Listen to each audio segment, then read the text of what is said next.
Welcome to episode 2 of I Don't Give a Shit What You Think. My name is Joel Eisenberg, And I'm Mike Eisenberg. and today we're going to discuss Oscar's greatest snubs. In my opinion, the biggest snub of all time for me was Star Wars in 1977 losing Best Picture to Annie Hall. Now, over the years, Annie Hall has gained a reputation, and rightfully so. It was a fantastic film, but my 14-year-old self didn't give a damn. It was one of the best comedies maybe even ever made, but Star Wars changed the movie industry. Star Wars was the most influential film ever made up to that point, and probably since. Probably nothing since has actually met it, but Star Wars had influence and continues to have influence and continues to last and continues to be a franchise. And again, it changed merchandising, it changed box office grosses, it changed potential, it changed distribution. And it was my favorite movie as a kid. So when the Academy Awards came out, were actually on television in 1978, and they announced Best Picture, I'm sitting there thinking, all right, Star Wars is going to win. Star Wars is going to take it. And they said Annie Hall, and I'm like, what the fuck was that all about? I still don't know what the fuck that was all about. Do you know what the fuck that was all about? You know what? This is going to come as a surprise, but I actually agree with you because Star Wars was my favorite Holy movie of shit. 77. Annie Hall was my second favorite movie of 77. Um, Annie Hall was your no, favorite movie of 77 when you were 11 years old? Star Wars was my favorite movie of 77. Annie Hall was my second favorite movie.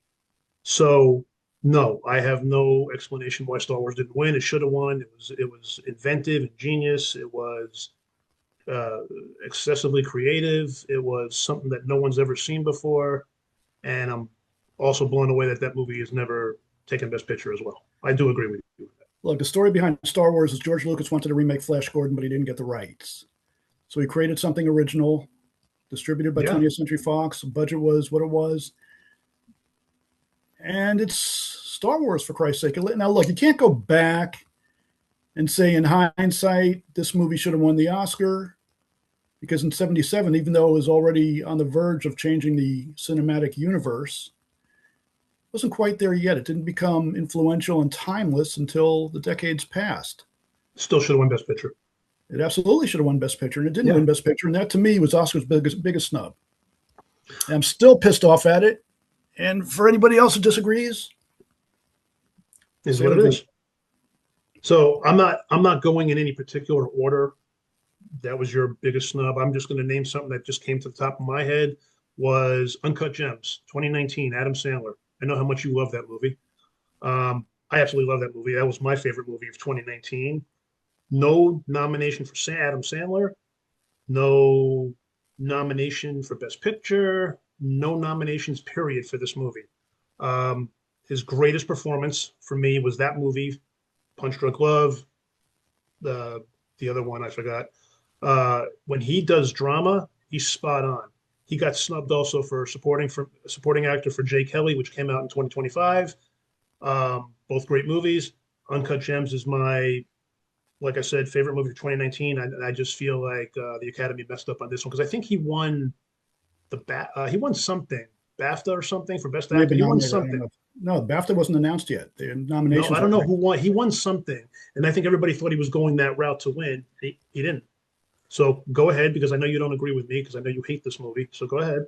Uncut Gems is the single greatest film I've ever seen in the entire history of my life. Shut up. Look, there's an unwritten rule. I'm a creator, I'm a filmmaker, I'm a writer. And there's an unwritten rule that we don't criticize other people's works. I did not get Uncut Gems whatsoever. I thought it was boring as hell, pretentious as all shit, totally over the top. But Adam Why? Sandler is an underrated actor. And I'm Very glad to say underrated. Punch Drunk Love was my favorite performance of his, and he was great in Jay Kelly. And he was snubbed for Jay Kelly.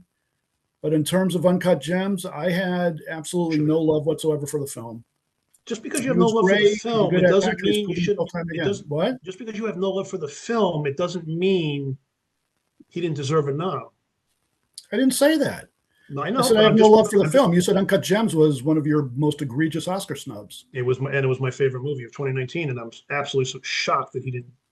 That Well, there's no he accounting for wasn't even taste. recognized. Doesn't matter. He wasn't even recognized. He's great in any drama that he does. He's he's I said great. I agree with you on Jay Kelly. He should have been nominated for an Academy Award, and he wasn't. Support him. Yeah, that I movie got no agree with nominations you on also. Punch Drunk. What? That movie got zero. Sorry, that movie got zero nominations as well. I agree with you on Punch Drunk Love too, but I don't agree with you on this one. It Okay, was good in it, but the film was such a disaster to me. I didn't give a shit about him or his performance. fair enough. Next, Andy Kaufman channeled by Jim Carrey in Man Uh, on the Moon. yeah, Jim Carrey was not even fucking nominated for an Academy Award. Anybody that's familiar with Andy Kaufman knows Jim Carrey's performance was priceless. Anybody not familiar with Andy Kaufman, watch episodes of Taxi, look him up online. He passed away of lung cancer many years ago.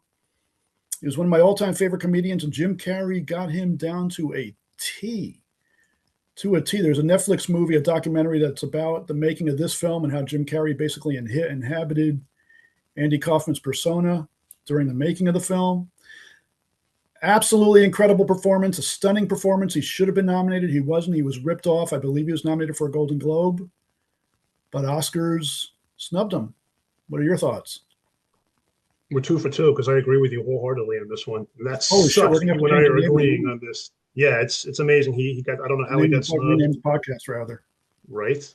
I don't know how he got snubbed. He delves into that character, and I think they said off the set, or when they during the breaks, he was still in character throughout the whole time he was filming. Throughout Yeah. the whole time during this course of during the run of the movie, and yeah, he.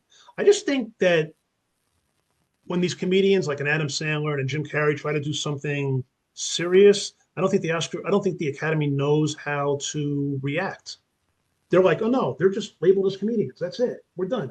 But then when they go this way, it's like, oh shit, really? Oh, who cares? They're still just comedians in the end.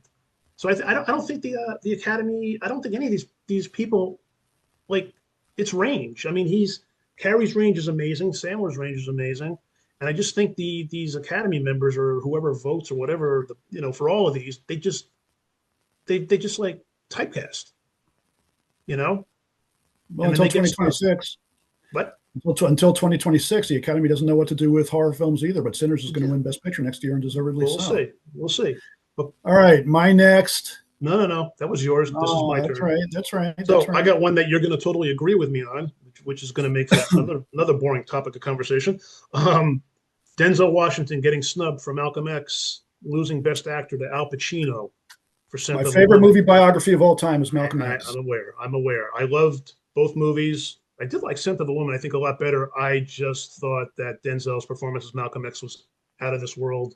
One of the greatest performances I've ever seen in my life in a movie. Pacino, you play a blind man, and the blind man can drive a car. I mean, you're a little stupid.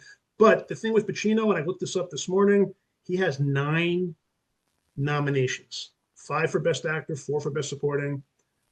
Scent of a Woman is his only win. So I don't know what. I mean, Dog Day Afternoon. What else? The Irishman and Justice for All, both Godfather movies.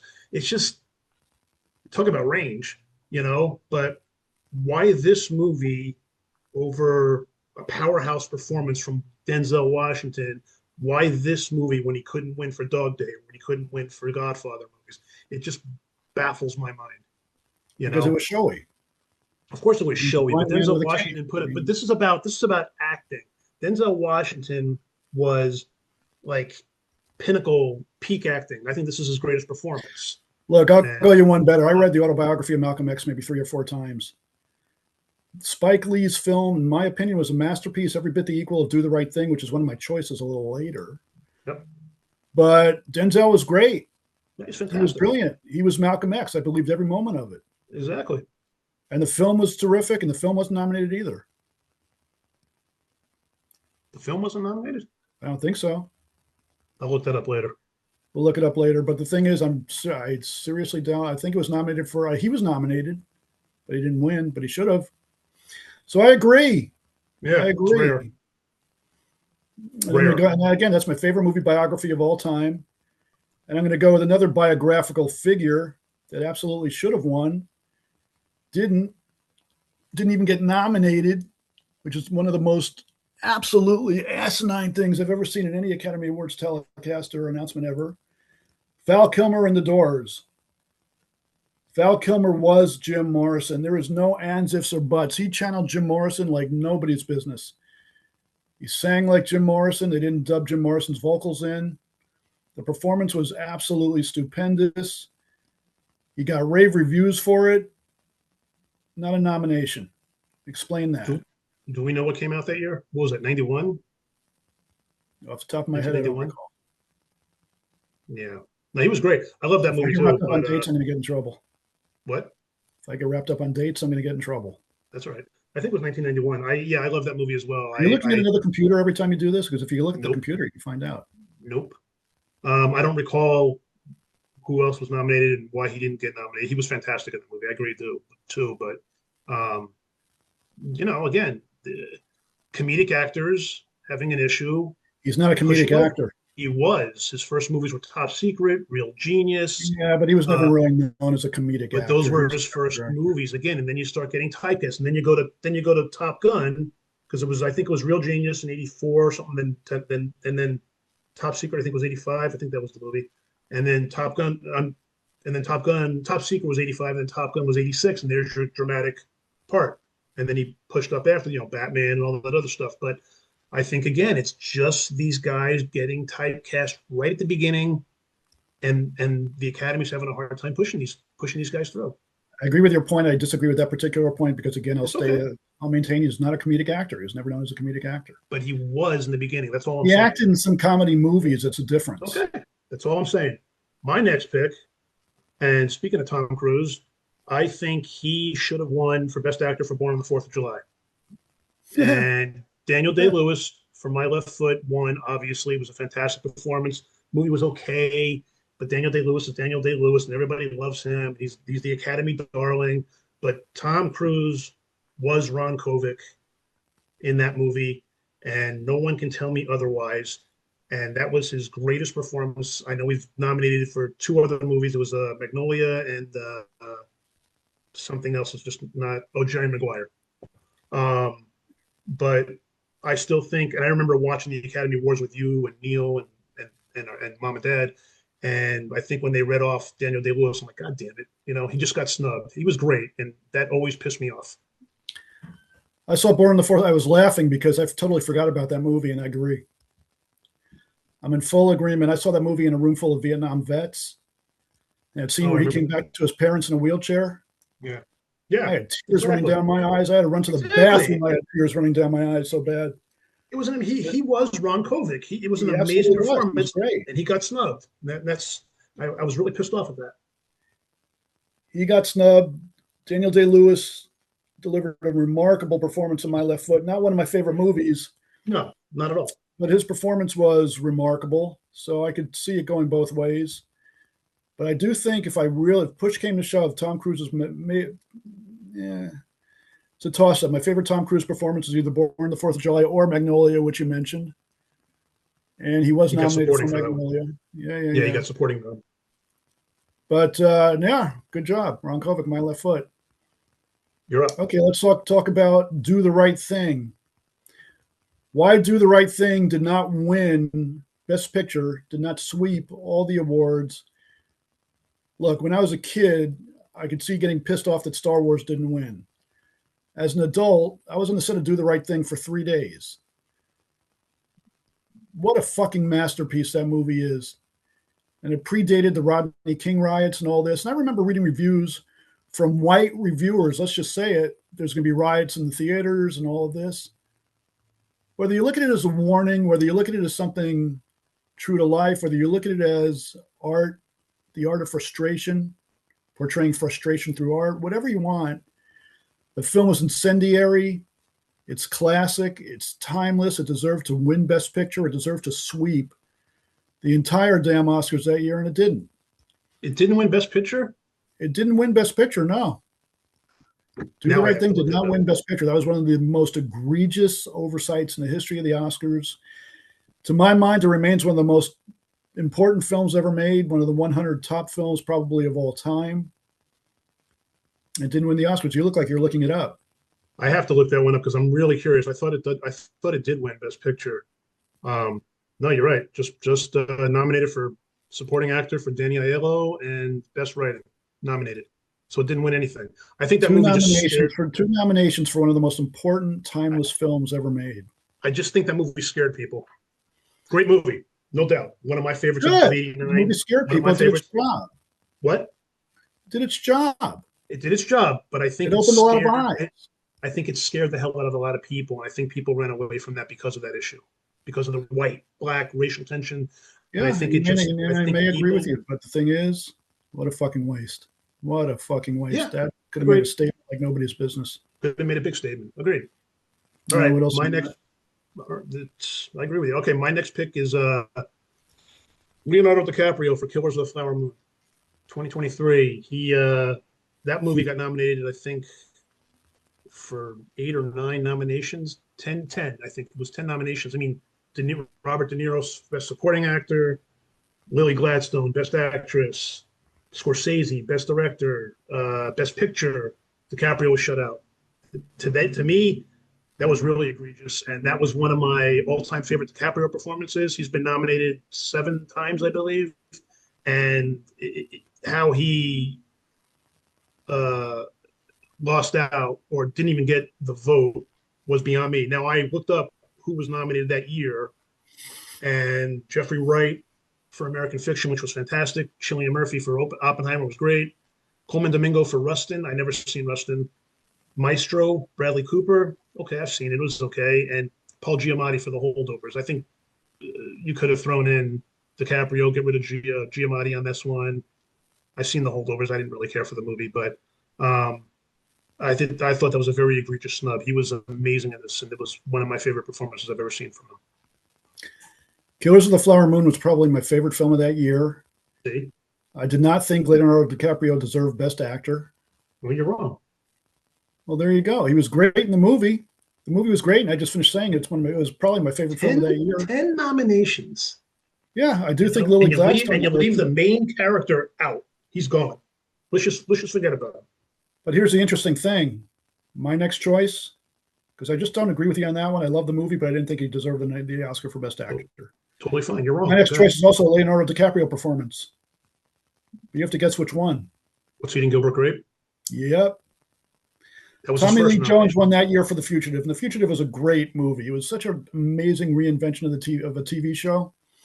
It was great. It was a ton of fun. Tommy Lee Jones was brilliant, but Leonardo DiCaprio playing who he played in that film, absolutely outrageous. He was a kid between his tics and everything he was dealing with and all of this. He was absolutely brilliant. That's the performance to me. That was his best performance and remains his best performance to date. And he got nominated for supporting actor on that one. That was his only supporting. He got nominated, but he didn't win. He didn't win. No, I agree with you. He should have won that year too. But I did like The Fugitive a hell of a lot better than it did What's Eating Gilbert Grape. Okay. So that was my choice. What's yours?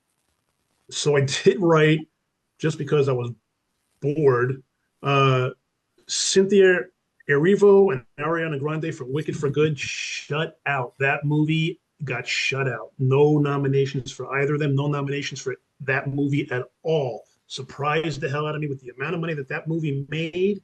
I don't know if people just got bored of the movie, or if it was dark, or if it just the whole Erivo Ariana Grande friendship thing is very weird. Because to me it's odd.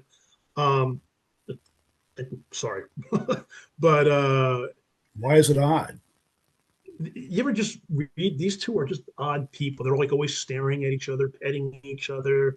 There was an article about that on Yahoo just yesterday, right? I believe it. But I think that either this movie was too dark for the Academy, or this movie, people are just sick of it already. And that's surprising me. So, but again, on our first podcast for the Oz Universe, you and I both mentioned that we think this movie is going to be a timeless classic in 20 years. So maybe that's what's going on. What? I still do.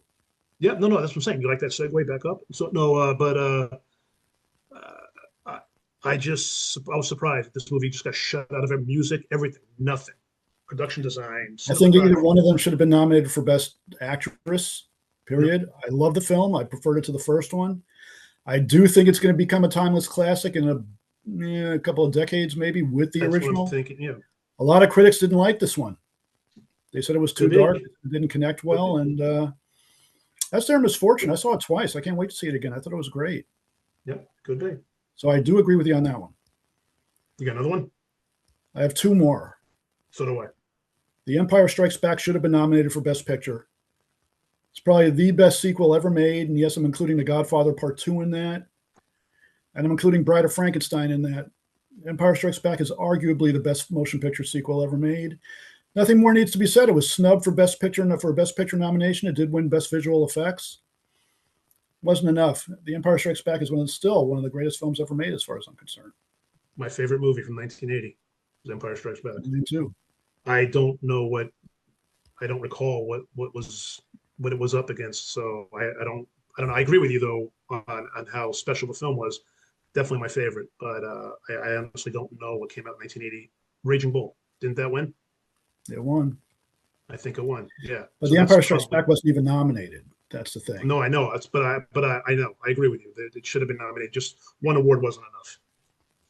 All right, I got one. 1998, Saving Private Ryan, Shakespeare in Love, Elizabeth, Life is Beautiful, and The Thin Red Line were all nominated for Best Picture, and Shakespeare in Love wins the Oscar for Best Picture. Somebody explain to me why. This movie is a big piece of shit. Boy, did I hate this. We're freaking agreeing movie. too much in this one. Yeah, I know. It doesn't matter. I agree with you. on that. I don't know why. Saving Private Ryan was fascinating. How this movie did not win Best Picture is beyond me. This is like Spielberg's, like one of his major, for me, one of his greatest films he's ever directed. Everything about this was so surreal. The cinematography, the acting was spot on. But Shakespeare in Love, people, Academy, what the hell are you thinking? You know, Look, Shaving Ryan's Privates is my favorite porno film ever made. Oh, Jesus Christ! All right, I'm kidding. Sorry, people, Saving, I really Saving, apologize. Saving Private Ryan was a fantastic film. It should have absolutely won. I mean, The Thin Red Line was fantastic too. With Sean Penn, Life is Beautiful. It was great. Roberto Benigni, which you love so much. I hate. I know. Life is I know. Beautiful. That was fantastic too. And Roberto Elizabeth, I didn't Benigni did see. not deserve the Oscar for Best Actor that year. That was Yes, such he a did. waste. Yes, he did. Elizabeth, I didn't see Elizabeth, Kate Blanchett, but I don't know. I didn't see it, but Shakespeare in Love was enough. I was like, God damn it, this academy, and this is the trend. This is like always been the trend. These soft movies like this always wind up winning, and there's no reason for it. Not It anymore. seems like, Now and it's it's a still lot of going on to independent this films. day. It A just lot it's of still going independent on to films this win day. now. What? All right, a couple of other agree. I'm going to throw a couple of bullets at you. For this year, I'll throw one. Apparently, Frankenstein directed itself because Guillermo del Toro wasn't nominated for Best Director. Hell He was yeah, I nominated for agree Best with that. Screenplay. That was a fantastic film. That's probably my first or second favorite film of the year. Close Encounters it of the got Third nominated. Kind should have been nominated back in 1978, and it wasn't. And I'll save my last one for after you, but respond to those. I agree with you, Frankenstein. I don't know how they snubbed Del Toro on this one. Big mistake. Yeah, that movie directed itself. I agree with that. Close Encounters, it was fine for what it was, but again, Close. 1978. I mean, Dawn of the Dead was so much better for me. Dawn I of the didn't Dead. care. Hey, honestly, if George Romero ever deserved an Oscar nomination, that's what he deserved There it you for. go. I thought it was Exactly. the original. But I didn't care. Close Encounters, I saw it in the movies, I think, with you when I was 11, and I didn't care for it then. And whatever. I don't agree with you on that. I don't think it Okay. should have got any nomination for that. My You gotta last give me one. one. Yeah, What? because you're not going to. You haven't seen my last film, so keep going. My last one, 1976. Now look, I love Rocky. Big Rocky fanatic. I think everybody who watches Rocky movies are loving it. It did not deserve to win Best Picture. There were 5 movies in this category. Taxi Driver, Out of This World. Network, amazing. Bound for Glory. I don't know what Bound for Glory is, but I looked it up. That's apparently the Woody Guthrie movie with David Carradine. I have Yeah. not seen it. That's the only one I haven't seen. Keith Carradine. I thought it was David. Keith Carradine. I don't know, whatever. And then my favorite from that year is All the President's Men. I get it. I love Rocky. I don't want people to misunderstand this, but Taxi Driver Network and All the President's Men were so much more better, 1,000 times better. And All the President's Men should have won that Best Picture because I've seen that movie like 30 times, and that movie makes my jaw drop. And everybody knows about the Watergate scandal, and it's like, holy shit! Just the lengths that these guys went to get this point across into the newspapers, into the world, so they know what happened is amazing. And just a step by step of this movie. I would have loved to have seen that script, but I love Rocky. I just didn't think it should have won. But again, this is the movie that put Stallone on the map. People love Stallone to this day. He's almost 80 years old, and but I just think the Academy fucked up with this one. I think all the President's Men should have taken it. All right. So I won't get political because Sylvester Stallone and I are like politics. But Rocky moved me more than any other movie, with the exception of Star Wars, for many, many, many years. I love Rocky. I think it deserved Best Picture, and I love All the President's Men. Network. I love Taxi Driver. I have a Taxi Driver poster in my garage. I love all this stuff. I know. I love Network. That was a great year, 76. 76 was great, but Rocky withstood the test of time. It was an underdog movie. The movie poster said it all. 3 minutes. The movie poster said it all. All the what was it? It was his whole life was 1,000,000 to 1 shot. Who couldn't relate to that? All right, I'm going to end it with a movie you haven't seen. We know the Chuck Wegner story. That's where it's based from. We get it. I know. And this is for people who are fans of Shah Rukh Khan. I knew I knew you were going to do that. Who is the biggest actor in the history of Bollywood. He did a film after 9/11 called My Name is Khan, about a man with Asperger's disease, Asperger's syndrome, which I don't believe is called Asperger's syndrome anymore, who was detained at the airport for being a Muslim, and his fight to gain respect and meet Obama, and letting him know his name is Khan. The performance was absolutely fucking brilliant. Oh my God. It was off the wall brilliant. I used to teach autistic kids. I used to teach kids with Asperger's syndrome. I'd never seen a performance like that in my life. It's a movie you're never going to see probably. And that's your loss. What year did that movie come out? I'm not sure. It was directed by Karan Johar. I don't recall the year it came out, but it was absolutely stunningly brilliant. Anyway, we were out of time. Hope you enjoyed this episode of I Don't Give a Shit What You Think. We agreed more than we disagreed on this one. Well, because it was just about Oscar Snubs and how we felt about it. It wasn't about like what movies we viewed. But for all those who liked what you saw, click the like button, subscribe, and then we'll see you on the next run. Peace. Take care. Peace.